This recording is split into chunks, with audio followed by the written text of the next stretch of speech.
अस्सलाम वालेकुम रहमतुल्लाहि व बरकातुहू।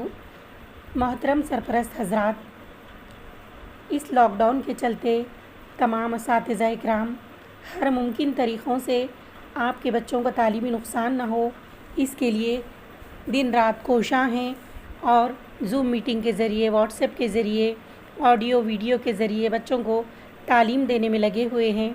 इसमें आपका भी फ़र्ज़ बनता है अपनी मौजूदगी में असातिज़ा इकराम जो भी वीडियोज़ डाल रहे हैं वो अपने बच्चों को दिखाएं, उनको असबाक़ समझने दें और जो भी मशक़ें हल कराई जा रही हैं वो आप अपनी मौजूदगी में बच्चों को मशक़ें हल करवाएं, ये आपसे गुजारिश है।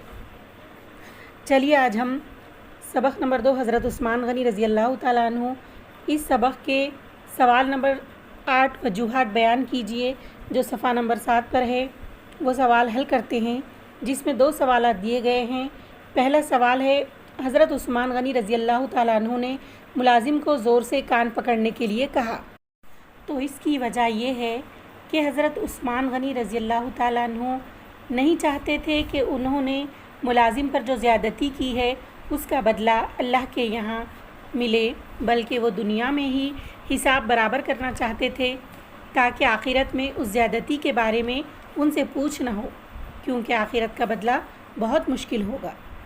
सवाल नंबर 2 है, हज़रत हसन रज़ी अल्लाह ताला अन्हु ने बागियों को मकान में घुसने से रोका, तो इसकी वजह है हज़रत हसन रज़ी अल्लाह ताला अन्हु नहीं चाहते थे कि हज़रत उस्मान रज़ी अल्लाह ताला अन्हु को कोई नुकसान पहुँचे, बागी उन्हें मारना चाहते थे, इसलिए हज़रत हसन रज़ी अल्लाह ताला अन्हु ने बागियों को मकान में घुसने से रोका। तो बच्चों, अगली वीडियो में हम ज़ोर क़लम इस सवाल को लिखेंगे।